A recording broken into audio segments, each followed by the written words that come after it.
Que se passe-t-il si j'ai créé des blocs et je voudrais changer leur apparence ou leur rajouter de l'information? Je repars sur mon exercice de maison et là, j'ai créé des blocs fenêtres qui sont les fenêtres 120 et je voudrais les éditer et les modifier. Je vais les sélectionner et on va aller dans Insertion, Éditeur de blocs. On aurait pu l'obtenir aussi en double-cliquant. Et là, je veux éditer quel bloc? Éditer la fenêtre 120. OK. J'arrive ici dans cet espace qui est l'espace éditeur de blocs. C'est un espace qui va ressembler exactement à l'espace AutoCAD, sauf que nous ne sommes pas dans AutoCAD, nous sommes dans l'éditeur de blocs. Je vais aller dans Début, Ligne par exemple, ou même on va faire un rond.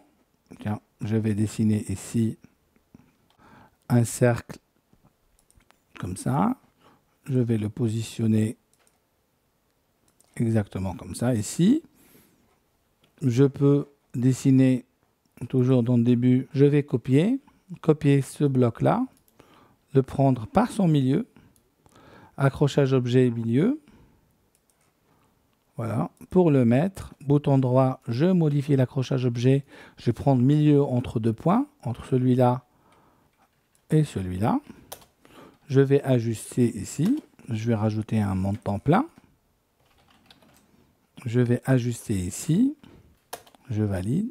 Je supprime ça. Je vais faire, à la limite, je vais faire un miroir. Tous les outils que j'avais sur AutoCAD sont disponibles ici. Je peux supprimer. Je peux faire un miroir. Choix de l'objet, celui-là, par exemple, avec celui-là et celui-là. Je valide. Je prends par le milieu. J'active Ortho ici. Je fais Entrer, etc. Voilà, j'ai modifié la forme de mon bloc. Je vais faire, là je peux intervenir sur les propriétés, etc. Fermer l'éditeur de blocs. Il me dit enregistrer les modifications dans fenêtre 120. Je vais enregistrer. Et automatiquement, toutes les occurrences, toutes les fenêtres 120 de mon dessin ont été mis à jour. L'éditeur de blocs me permet justement d'éditer un bloc déjà inséré. L'éditeur de blocs permet aussi de créer ce qu'on appelle les blocs dynamiques.